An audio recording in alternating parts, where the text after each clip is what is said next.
Okay, I believe we are live right now. We are. Wonderful. All right. Happy lunch hour, everyone. And I hope you are having a wonderful day, enjoying the cold weather outside, staying warm, of course.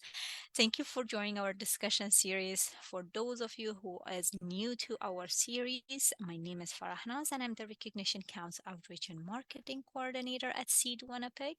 And I do have my colleague here, Jeff, who is the Recognition Counts Loan Coordinator. You may be wondering, okay, this is my first time. What is Recognition Counts? Here it is. At Recognition Counts, we help and support internationally educated professionals with financial consultation and a loan of up to $30,000 to get their credentials recognized and start their career in their field of expertise. So, if you are the one or you know of anyone from your family, friends, group of community members whom we can be a source of service, please do connect them with us. Pass our contact information. We are more than happy to discuss about their options there.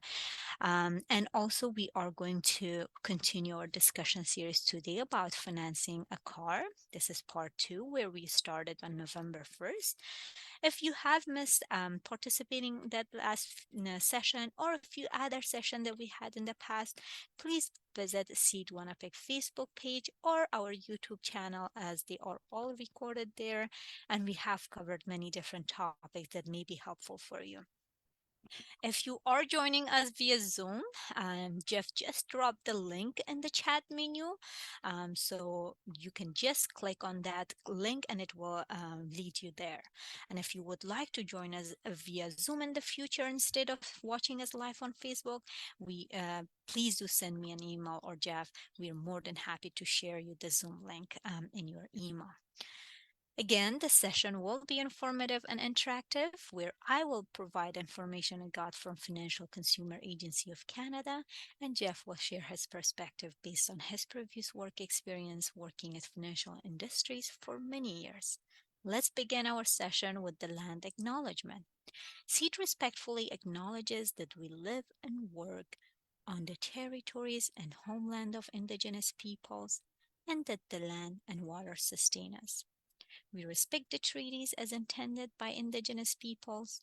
It is our responsibility to understand the truth of our history, be aware of the present, and work with Indigenous peoples to make positive changes for the future. Thank you for reflecting with us. On this slide, you can see what we discussed on November. We discussed about what is a car loan, risk of buying a car, and how to reduce those risks. And we also talked about a few options of receiving car loans. Today's discussion, we are going to cover about basic steps on buying a car. We will discuss about needs versus wants and how do you budget yourself. Then we will look into the options of buying a new car or a used car and what steps you should be taking in order to purchase the chosen car successfully. Let's just start off of a needs and budget before we dive into looking for buying your car that you wanted to purchase. First of all, it is a best idea to actually first look into the reason for purchasing a car. Look at your situation and look why you are planning to purchase a car. Is this a need perspective or is this a want? So, a very brief information about what is the difference between need and want. A need is anything that you must have and it is essential and you can't overlook it. For example, food is a need, shelter is a need, clothing is a need. So, basically, all the basics of daily livings are considered as need. On the other hand, there's wants, and want is anything that you please to have. It makes your life even more pleasurable, and but you can get away without having it. Anything that you can cut off, and it will not actually disrupt your life. For example. Any sort of luxurious, expensive branding clothing, they could be considered as wants. Going on vacations could be wants. Dining in fancy restaurants or wants. And you can give a few more examples for yourself, looking at your situation and what you consider as a need and wants. Again, for some people, wants might be different. For some people, needs might be something that is different that how they define. So basically, based on your situation and how you look at it, you give yourself some example. So buying a car also can be either a need or a want. Are you buying a car because you don't have access to reliable transportation? And it is needed for work and family transportation purposes.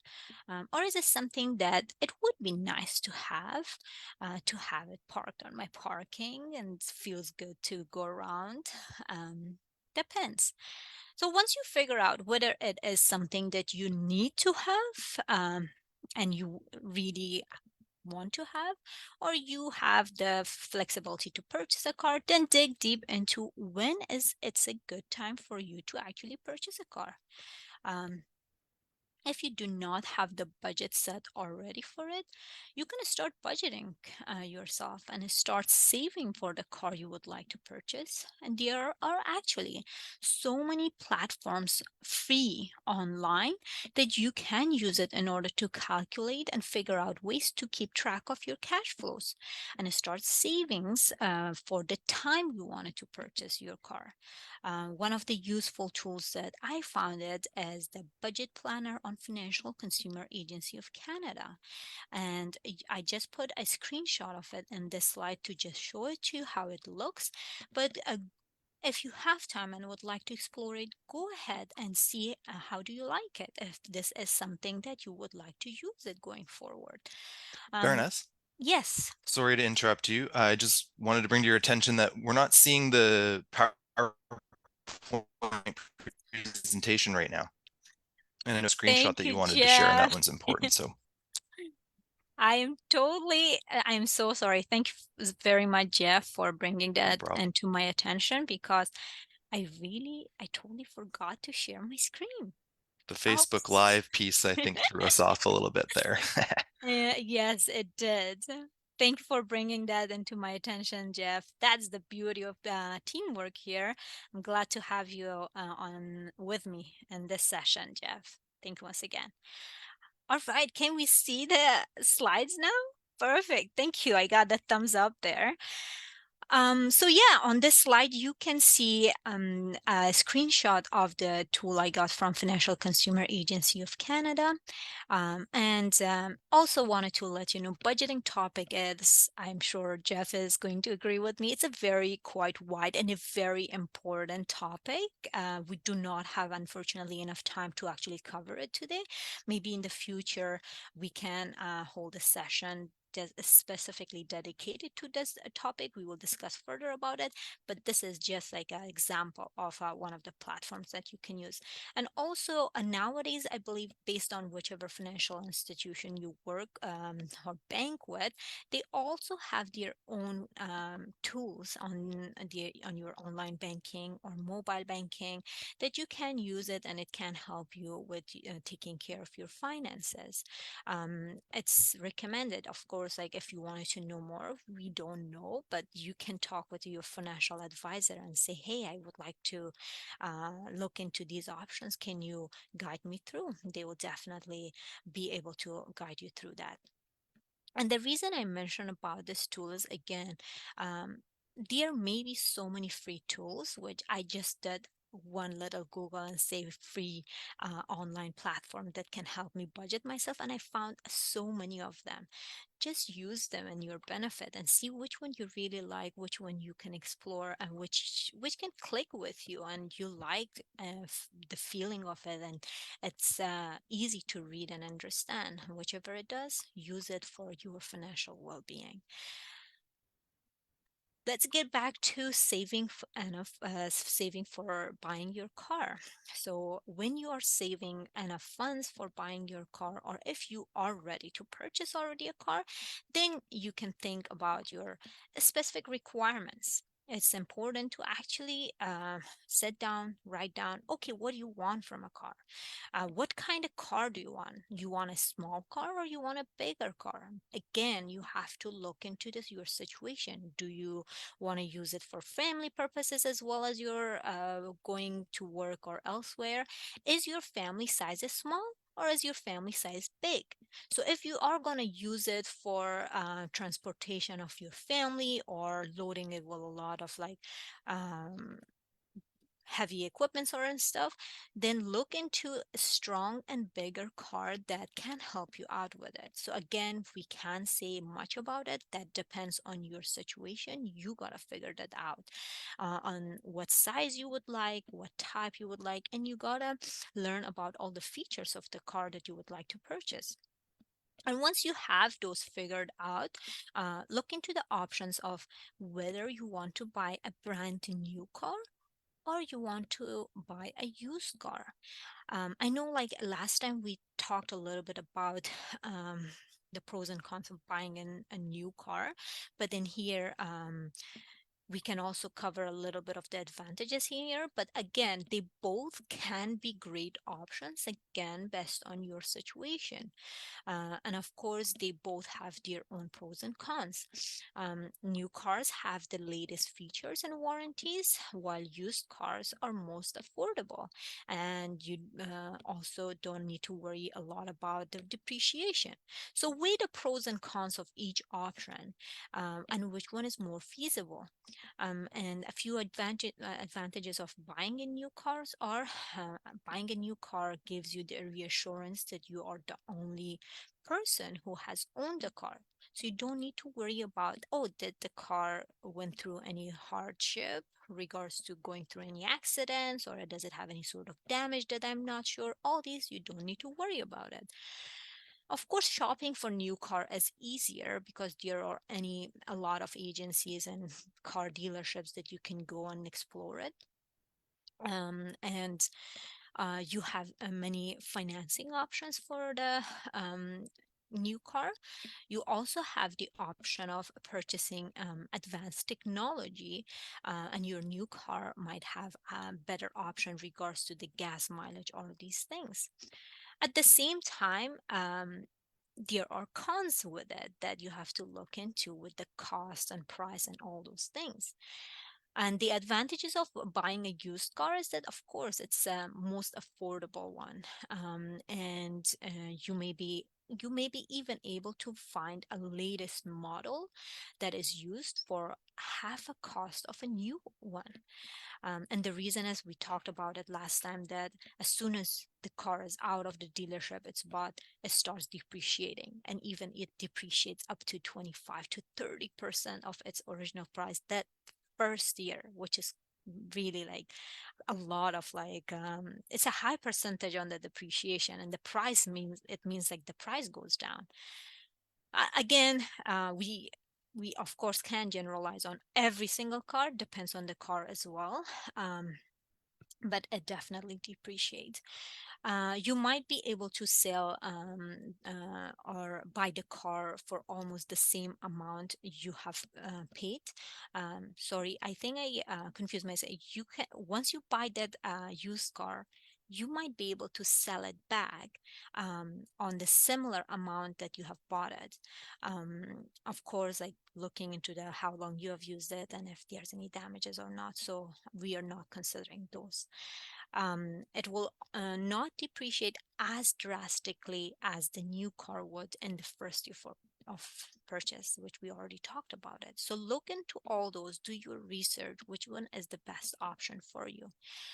And once you done that all your research, whether you want to buy a new car or a used car, then look into the reviews for the car that you want, whether that is used car or that's a new car, and check reviews and rating for the car you want. I personally find reviews very, very helpful. Before I buy anything, I just go, whether it's a used one or whether it's a brand new one, I go to the reviews and see what people say about this seller and about this product. That gives me a lot of information of what challenges may be out there that I might not be aware, and people may have faced it. So I learn from those comments and reviews. Do your research about in case in the future the car will need to be repaired. It gets damaged and you have to go and take care of the damage. Will you be able to find the parts for that for the car? And how costly will it be to repair it? Because, like, of course, you don't want to buy a kind of car that it's hard to find those parts in case something happened. You never know in the future. Future is unknown. You never know what you're gonna face. The car may get break down, and what are you gonna do next? And especially if those products are not being manufactured anymore. So what are you gonna do? So you don't want to. You wanted to like um, take care of the situation or have a backup plan already before you face anything. Not that it will happen, but you're ready for unknown situations.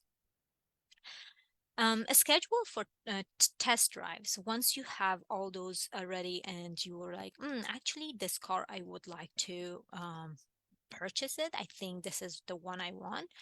It's a very good idea to schedule for a test drive, whether that is new or a used car. Um, and the reason is to get a feel for the car you're interested in. And that will, when you're test driving, sometimes it also gives you an idea of, okay, there might be some problem with the car, because especially with the used car, if it makes noises, if the turns are not as smooth, all these things, it will give you a feeling and information. If you're like, oh, I actually don't have a lot of information about cars, then it is recommended that reach out to family friends who has those expertise and information. Request for their time to come with you and go with you, and the person checks all those things with you and give a second opinion. And if you're like, okay, I want a professional and I don't have any family, invest on talking with a mechanic if they are willing to like help you out in this regards, or you're a mechanic that you have known for a long term. Sometimes they are even do all these things voluntarily, but it depends on that. Again, look into all the comfort and how does it feel and all those features. And after that, before buying, of course, look into the history of the car, um, especially if you're buying a, used car. Of course, the brand new car, it not may not have a history because it's brand new and there hasn't been an owner in the past. But a used car, it's always recommended that you receive the history, look at the report, and check for any sort of accidents or if there's any title issues. And it's because you do not know anything about the vehicle's maintenance. So this is how you can reduce the risk. And you can, again, a mechanic or a person who is expert in this field might be able to help you and provide you opinion in regards to any head-end problems. You can do a research on the vehicle's history. There are a few online websites that you can use, and one of the sites that can track down information. I think a vehicle identification number is needed for that. Um, and you can use that in order to find all those information. You can easily search for free vehicle history links, and on Google, it might give you a few options that they can provide all the information you need. And through those links, you can read what others who own the kind of car may also have things to share. And make sure to again check the title to protect yourself. And one of the sites that I found through Googling on the, I searched it on Google, it's Carfax Canada. And it was very easy for me to understand. I could easily read and understand the website. It provided all the details. I wanted to know whether that was about type of car, country of assembly, last time it was reported, the reported odometer. Is there any sort of accident and damage recorded on this car? Last registered and where it was registered, record of services it has received, any actively declared stolen, and many more there. So it's very helpful to give you an idea if this car is the one that you wanted to purchase. So once you have done all your due diligence and research and you're fully satisfied with the car you wanted to purchase, then of course it comes to the price there and you're like, okay, I'm happy about the car, I wanted to purchase it. But again, you don't want it to like just like say, okay, here I'm gonna purchase at whatever price you're gonna give me. Do your negotiation, it won't hurt. And even the research you have done, and the information you have found out, you can use it actually in order to negotiate. And it also, those information gives you an idea of, okay, how much this car really is worth it. Is the price that the seller giving you, is that fair price, or is that like overpriced, and is that something that you're like, okay, that's not worth it for that much. And you can even tell seller, because of these reasons I want a lower price, and this is the reason. Of course, it won't hurt to negotiate, and you also be ready to step back and walk away. And when you feel that, okay, this price is crazy, and I don't think it's not really worth it, I'm gonna step back and I'm gonna walk away because it's not a fair price. So you gotta be ready for that as well.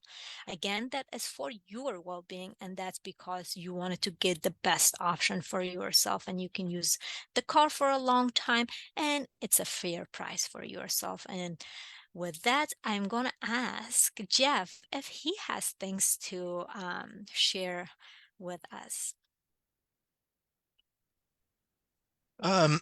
Yeah, I like Carfax. I've used that myself in the past, and it's, I mean, in terms of paying for a report, you could consider it expensive at $25, but if paying that $25 saves you thousands of dollars in car repairs or something like that down the road, then that $25 is a pretty wise investment. Not all cars are going to have a report. It depends on the life of that car and whatnot. So you might end up paying the $25 and not getting much good information. Um, but again, if you're spending thousands of dollars on a car, $25 to try and reduce your risk of buying a lemon, quote unquote, which is, what you might call a car that, you spend a bunch of money on and then ends up not working very well and you have to spend more money on it.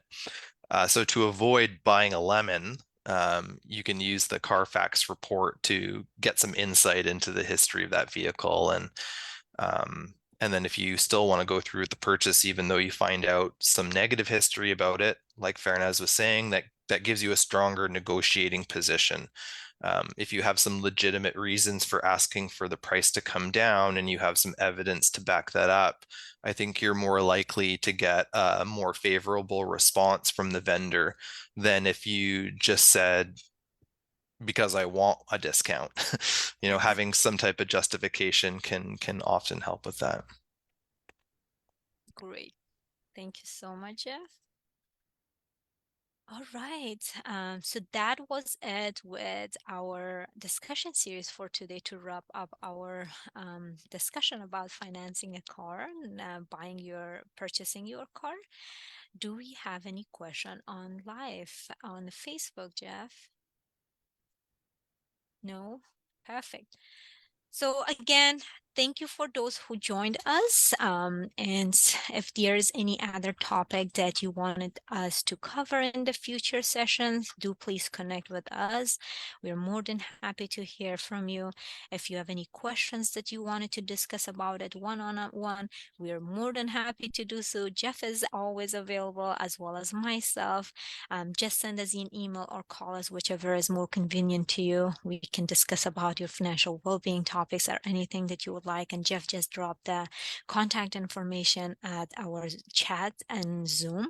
But if you are joining us via Facebook, you can go to our website, seedwinnipeg.ca, and all our contact information is there under the staff section. With that, once again, thank you for joining our discussion series and have a wonderful rest of the day and happy lunch hour. Take care. Bye.